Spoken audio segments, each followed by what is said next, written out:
오늘은 5월 16일 목요일입니다.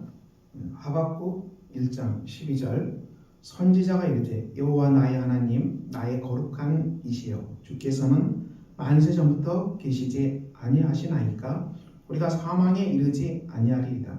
여호와여 주께서 심판하기 위하여 그들을 두셨나이다. 반석이시여 주께서 경계하기 위하여 그들을 세우셨나이다. 아멘. 오늘 하박국 선지자는 하나님 앞에 기도하는데요. 이 바벨론의 심판이 무섭지요. 13절 주께서는 눈이 정결하심으로 악을 참아보지 못하시며 폐역을 참아보지 못하시거늘 거짓된 자들을 방관하시며 악인이 자기보다 의로운 사람을 삼키는데도 잠잠하시나이까 주께서 어찌하여 사람을 바다의 고기 같게 하시며 다스린 자 없는 벌레 같게 하시나이다. 바벨론의 혹독한 심판이죠. 그가 낚시로 모두 낚으며 그물로 잡으며 토망으로 모으고 기뻐하고 즐거워한다. 그물에 제사하고 토망 앞에 분향하니 그것을 힘입어 소득이 풍부하고 먹을 것이 풍성하기 때문이다. 그가 그물을 떨고는 계속해서 여러 나라를 무자비하게 멸망시키는 것이 옳으니까. 하박국 선지자는 바벨론이 이 여러 나라를 무자비하게 멸망시키고 있다. 이것이 바른 태도이냐? 이것이 과연 옳은 일이냐? 이렇게 하나님 앞에 호소합니다. 그 바벨론의 심판은 참 무섭습니다. 그리고 남유다가 어떻게 비참하게 패망합니까? 그런 것들을 예언하는 말씀인데요. 이처럼 삶에 걷잡을 수 없는 고난이 불어닥칠 때가 있습니다. 남유다는 죄로 말미암아 바벨론의 심판을 당하게 되죠. 이렇게 혹독한 심판이 몰아칠 때 우리는 어떻게 해야 되는 것이죠? 우리는 삶 가운데 우리가 혹독한 고난이 불어닥칠 때가 있습니다. 그 속에서 오늘 이 하박국 선지자는 내가 내 파수하는 곳에 서며 성루에 서리라. 그가 내게 무엇이라고 말씀하시는지 기다리고 바라보며 나의 질문에 대하여 어떻게 대답하시는지 보리라. 이 말씀은 중요한 말씀입니다. 우리에게 이해할 수 없는 고난이 쓰나미처럼 불어닥친다 해도 우리는 그 이해할 수 없는 고난, 쓰나미처럼 불어닥치는 고난 앞에서 우리는 하박국 선지자처럼 내가 파수하는 곳에 서며 성루에 서리라. 선지자의 임무를 말합니다. 우리는 이 땅에다 하나님께로 받은 사명을 가지고 있습니다. 우리에게 다 임무가 있어요. 성경은 이것을 문화명령과 또 우리가 전도명령, 그러니까 죽은 자를 살려내는 전도명령, 두 가지 명령으로 말씀하셨는데요. 하나님을 모르는 사람도 일반적으로 이 문화명령을 다 가지고 있죠. 우리가 이 땅의 삶이 복잡해 보여도 땅을 경작하고 다스리고 관리하고 에덴으로 갖고 가는 이 청지기 하나님께서 주신 임무를 위탁받아서 우리가 삶의 현장에서 끝없이 이 문화 명령을 실천하고 있는 무수히 많은 사람들을 보게 되지요. 그 자리를 피할 수는 없을 것입니다. 예수 그리스도를 믿는 사람들은 복음 전파의 명령도 피할 수 없습니다. 선교의 명령도 피할 수 없습니다. 그러므로 우리에게 이해할 수 없는 혹독한 고난이 불어닥친다 할 때 우리가 또 어떻게 해야 됩니까? 내가 이 파수하는 것 성루에 서서 내 임무를 실행하는 곳, 내 임무에 충성되이 행하는 장소. 그 장소는 물론 우리가 교회와 또 가정 그리고 일터에도 하나님께서 우리에게 맡겨주신 임무가 있기 때문에 그 임무에 충성하는 것이죠. 가정은 얼마나 귀합니까? 가정은 하나님이 세우신 아름다운 에덴이죠. 우리가 이 가정주의를 지나고 있는데 이 부모를 공경하라고 말씀했습니다. 내가 땅에서 잘 되고 장수하는 복이 부모를 공경하는 그 속에 있다고 성경은 말씀하죠. 그리고 또 이 자녀를 주의 교양과 훈계로 양육하라고 분명히 명령하고 있습니다. 그리고 남편은 아내를 사랑하라. 그리스도가 교회를 사랑하듯이 사랑하라. 그리고 아내는 남편을 존중하라. 남편을 섬기라는 얘기죠. 마치 교회가 그리스도에게 복종하듯이 아내는 남편에게 복종하라. 이 각자의 임무가 가정에도 분명하게 있지요.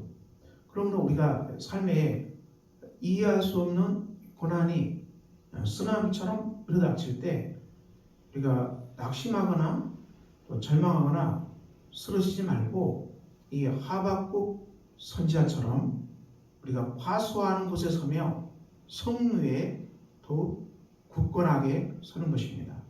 우리의 임무를 실행하는 하나님 주신 명령을 이행하는 문화명령 그리고 이 선교 명령을 충성되이 감당하기 위해서 우리가 하나님이 나에게 있으라고 한 자리, 하나님께서 나보고 지키라고 한 그 자리에 우리가 굳건하게 서 있어야 할 것을 하박국 선지자는 말씀하죠.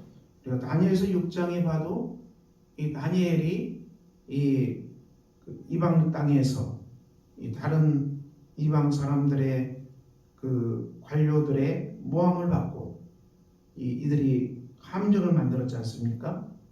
그리고 이제 이 금령을 세우고 도장을 찍어서 어떻게 하겠다는 얘기입니까? 30일 동안에 왕위에 어떤 신에게나 고하면은 사자굴에 던져 넣는다. 이런 정말 말도 안 되는 법을 만든 것입니다. 다니엘을 잡으려고 죽이려고 작정한 것이죠. 근데 왕이 잘 이해도 못하고 이게 무슨 법인지도 모르고 사인하고 말았어요. 근데 참 난감해졌죠. 다니엘이 이 어마어마한 고난 앞에서 어떻게 행동했을까요? 30일 동안만 기도하는 모습을 보이지 않았으면 되지 않겠어요?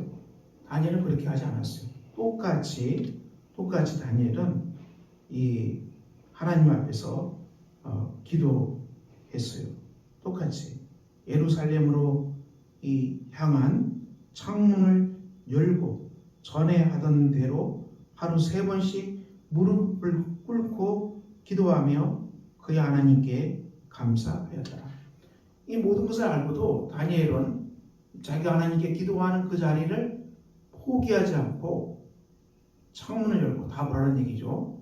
하나님께로 향해서 또 감사하고 기도했어요. 사자굴에 들어가는 것을 알면서도 감사하고 기도한 다니엘의 신앙입니다. 놀라운 믿음이죠. 놀라운 신앙입니다. 이것을 이제 이 모함한 사람들이 잡아가지고 왕에게 얘기해서 다니엘을 사자굴에 넣게 만들죠. 그러시면 어떻게 됩니까? 밤새 내내 다리오 왕이 근심하죠. 하나님은 그 밤에 사자들의 입을 막아버리죠. 다니엘을 사자굴에서 보호하신 것입니다. 우리가 우리의 사명의 자리, 화수하는 자리, 성령하는 자리, 기도하는 자리를 포기할 수 없다는 것을 다니엘서 6장은 말씀하고 있지요. 우리의 삶 가운데 다니엘이 험한 이 고난의 쓰나미 앞에서 기도 포기해버리고 또 자기가 믿음을 가진 사람을 나타내지도 않고 이렇게 됐으면 어떻게 되겠어요? 참으로 난감하지 않겠습니까?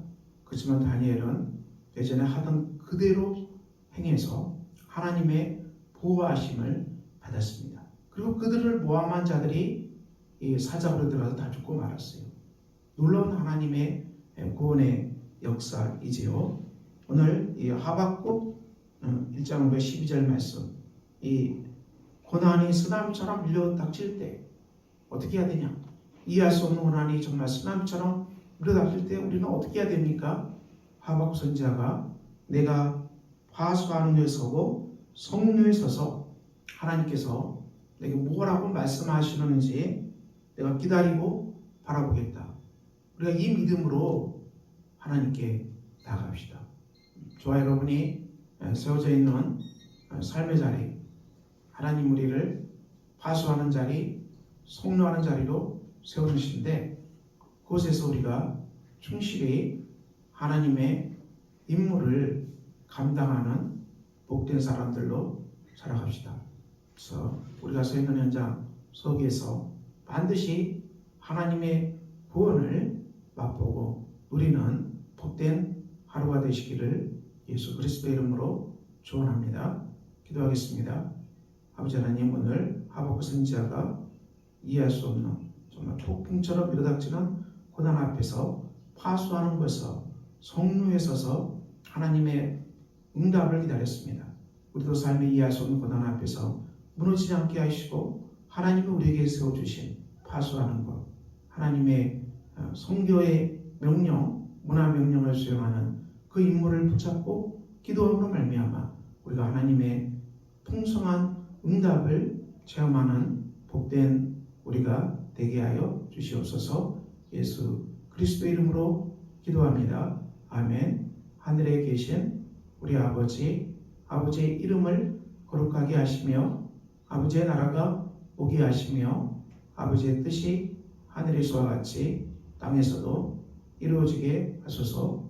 오늘 우리에게 일용할 양식을 주시고 우리가 우리에게 잘못한 사람을 용서해 준 것 같이 우리 죄를 용서해 주시고 우리를 시험에 빠지지 않게 하시고 악에서 구하소서. 나라와 권능과 영광이 영원히 아버지의 것입니다.